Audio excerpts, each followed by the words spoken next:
पूर्वी चंपारण में सीएम योगी का लाखों लोगों ने किया जबरदस्त स्वागत। सीएम योगी बोले ये लालटेन नहीं डकैती डालने का सर्टिफिकेट। जिन लोगों ने बिहार के गौरवशाली परंपरा को कलंकित किया,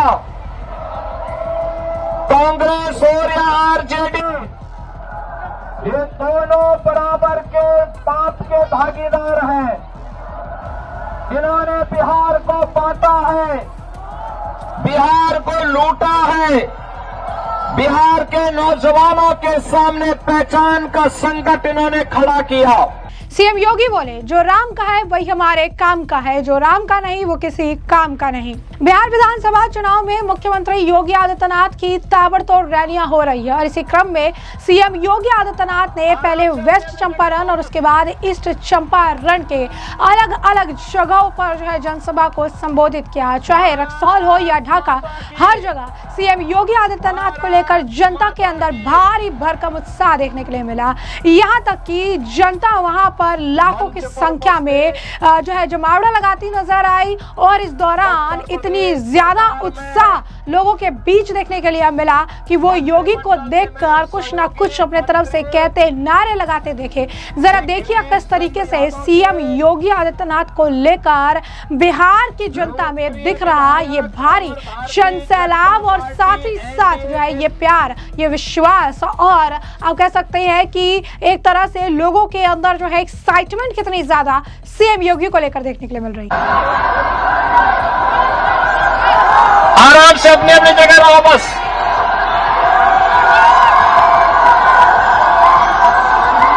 भारत माता की, भारत माता की। मंच पर उपस्थित उत्तर प्रदेश सरकार में मंत्रिमंडल के मेरे सहयोगी मंत्री श्री गिरीश चंद्र यादव जी, लोकप्रिय विधायक और भारतीय जनता पार्टी एनडीए के। तो जैसा कि आपने इस वीडियो में देखा, सीएम योगी आदित्यनाथ के इसके साथ ही जनसभा करने के दौरान उन्होंने कांग्रेस और आरजेडी पर जमकर निशाना साधा। इस दौरान उन्होंने घुसपैठियों का जिक्र किया, इस दौरान उन्होंने जंगल राज का जिक्र किया, इस दौरान उन्होंने जो आप कह सकते हैं बिहार का इतिहास है उसका जिक्र किया, राम मंदिर का जिक्र किया, कार सेवकों पर चलाई गई गोली का जिक्र किया और तमाम उन मुद्दों की तरफ बिहार की जनता का ध्यान लेकर गए जिन मुद्दों के बारे में जनता को अवगत होना चाहिए। साथ ही साथ इस बात पर भी जोर दिया कि पहले चरण का मतदान संपन्न हो चुका है। अब 14 तारीख को जब ये ईवीएम खुलेंगे तो फिर रुझान पहले चरण के मतदान का वो एनडीए की तरफ है और 14 तारीख को जब ईवीएम खुलेंगे तो फिर एनडीए की जीत सुनिश्चित हो जाएगी। सीएम योगी आदित्यनाथ ने इस दौरान ये भी कहा कि बिहार का अपना गौरवशाली इतिहास है, यह भूमि ज्ञान से तपी है। वहीं बिहार की धरती पर जब कांग्रेस ने लोकतंत्र का गला घोटा तब यहाँ के लोग जेपी के नेतृत्व में उठ खड़े हुए और कांग्रेस को उखाड़ फेंका। बिहार की भूमि ने नालंदा जैसा विश्वविद्यालय दिया तो चाणक्य जैसे विद्वान भी दिए हैं। ये कांग्रेस आरजेडी वाले हमेशा से सनातन से, प्रोग्राम से विरोधी हैं और अब तो पीएम मोदी और सीएम नीतीश के नेतृत्व में सीतामढ़ी में मां जानकी का भव्य मंदिर बन रहा है। जो राम का है वही हमारे काम का है, जो राम का नहीं वो किसी काम का नहीं। जरा सुनिए क्या कुछ कह रही हैं सीएम योगी आदित्यनाथ। 14 नवंबर को एक ही परिणाम आने वाला है और वह है कि फिर एक बार एनडीए सरकार। बहन और भाइयों, जिन लोगों ने बिहार के गौरवशाली परंपरा को कलंकित किया, कांग्रेस और या आरजेडी, ये दोनों बराबर के पाप के भागीदार हैं। जिन्होंने बिहार को बांटा है, बिहार को लूटा है, बिहार के नौजवानों के सामने पहचान का संकट इन्होंने खड़ा किया। और बहन और भाइयों, आप सबसे मैं यही कहने के लिए आया हूं कि जो लोग पहचान का संकट खड़ा किए हो, अरे भाई आराम से थोड़ा पीछे चलो पीछे। आपका उत्साह है वो जान रहा हो, लेकिन बहनों और भाइयों आराम से थोड़ा जब बोलेंगे तभी तो सुन पाएंगे।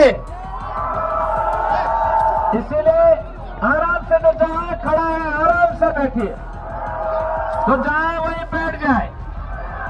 तो जैसे कि आपने उनका बयान सुना, साथ ही साथ ने कहा कि आरजेडी वाले आपको जो है क्या नौकरी देंगे, ये तो नौकरी के बदले आपकी ज़मीन ले लेंगे। आपने देखा होगा कि यूपी में इन माफियाओं का क्या हाल हुआ, इनको हमने जहन्नुम का रास्ता दिखा दिया। ये तो खानदानी लुटेरे हैं, फिर से आपको लूटने के लिए आए हैं। खानदानी लुटेरों को जीत रहे नहीं देना है। क्या कुछ और कह रहे हो, सुनिए। कि मोदी जी के नेतृत्व में जैसे भारत के अंदर विरासत का सम्मान हुआ है, विरासत को आगे बढ़ाने का कार्य हुआ है। याद करिए, यूपी के अंदर डबल इंजन की भाजपा की सरकार है और परिणाम है अयोध्या में राम मंदिर का, भव्य मंदिर का निर्माण हो गया है। ये कांग्रेस आरजेडी तो ये ढाका क्षेत्र को घुसपैठियों का यहां पर एक केंद्र बना करके अराजकता पैदा करना चाहते हैं। बहनों और भाइयों, हमें इस क्षेत्र में अराजकता पैदा नहीं होने देनी है। बिहार की सुरक्षा में सेंध नहीं लगाने देनी है। अयोध्या में राम मंदिर के निर्माण के दौरान बिहार का जब राम भक्त जाता था, कार सेवक जाता था, कांग्रेस की सरकार कहती थी न्यायालय में कि राम तो है ही नहीं। आरजेडी राम मंदिर की रथ यात्रा को रोकता था। इनका पार्टनर समाजवादी पार्टी उत्तर प्रदेश के अंदर राम भक्तों पर गोली चलाती थी, लेकिन जब मोदी जी के नेतृत्व में उत्तर प्रदेश के अंदर एनडीए की सरकार बनी, तो बहनों और भाइयों, अब अयोध्या में राम मंदिर है। कांग्रेस के समय में हम बोलते थे कि राम लला हम आएंगे मंदिर वहीं, राम लला हम आएंगे मंदिर वहीं, लाठी गोली खाएंगे मंदिर वहीं, और आखिर राम मंदिर का निर्माण हो गया ना। ये बीजेपी और एनडीए ही कर सकती है। अगर हमने ये मंदिर का निर्माण किया है, याद करना, मंदिर का निर्माण किया है अयोध्या में, तो सीतामढ़ी में माता जानकी का भी भव्य मंदिर के निर्माण का कार्य आगे बढ़ा दिया है।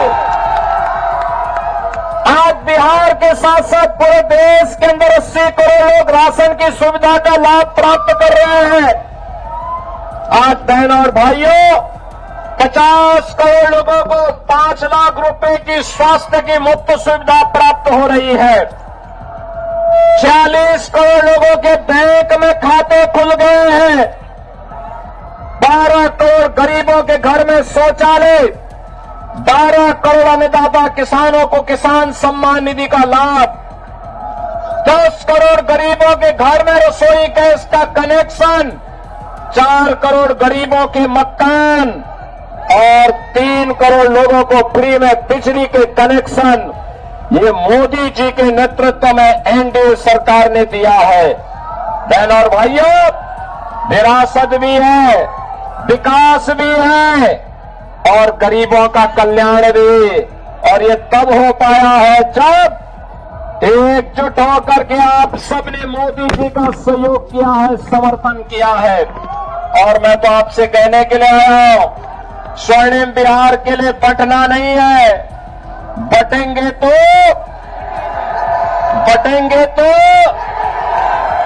और गृह मंत्री अमित शाह जी ने कह दिया है कि 26 मार्च 26 तक नक्सलवाद को और घुसपैठ को पूरी तरह समाप्त करना है। घुसपैठियों के आटा को भी ठीक करेंगे। और बहनों और भाइयों, अब तो देखो, जिन लोगों ने खानदानी लुटेरों ने, जिन लोगों ने बिहार को लूटा, आज वे खानदानी माफियाओं का समर्थन करने के लिए फिर से आ गए हैं। एक खानदानी माफियाओं को चुनाव मत जीतने देना, कतई मत जीतने देना। तो जैसा कि आपने उनका बयान सुना, साथ ही साथ सीएम योगी आदित्यनाथ ने इस दौरान ये भी कहा कि 1990 से 2005 में आरजेडी के शासन के बीच 60 से ज्यादा नरसंहार हुए थे, 30,000 से ज्यादा अपहरण हुए थे। ये जो आज फिर से लालटेन लेकर आए हैं, लालटेन ये नहीं इनकी डकैती का साधन है। लालटेन वालों ने जातीय नरसंहार कराया, लालटेन के तेल भी लूटा, पूरे बिहार को अंधेरा किया और आपके घरों पर भी डाका डाला। आरजेडी पर जमकर निशाना साधा और इस बात पर भी जोर दिया कि कैसे जब ईवीएम खुलेगी तो 14 तारीख का जो रिजल्ट आएगा वो पूरी तरीके से एनडीए के पक्ष में ही नजर आएगा। उन्होंने कहा कि पहले चरण के मतदान के बाद जो रुझान है वो एनडीए के साथ है और जो चुनाव के रिजल्ट आएंगे वो भी एनडीए के लिए ही आएंगे। तो ऐसे में हमने आपको जो पूरा मामला ये बड़ा विस्तार से बताया कि पूरा मामला क्या है। आपने सीएम योगी आदित्यनाथ का ये धमाकेदार भाषण सुना, साथ ही साथ आपने देखा कि बिहार की जनता के अंदर सीएम योगी आदित्यनाथ को लेकर किस तरीके से भारी भरकम उत्साह देखने के लिए मिल रहा है। और ऐसे में अब इस पूरे मामले पर अब आपकी भी जो राय हो कमेंट सेक्शन में कमेंट करके जरूर से जरूर साझा करिएगा। धन्यवाद।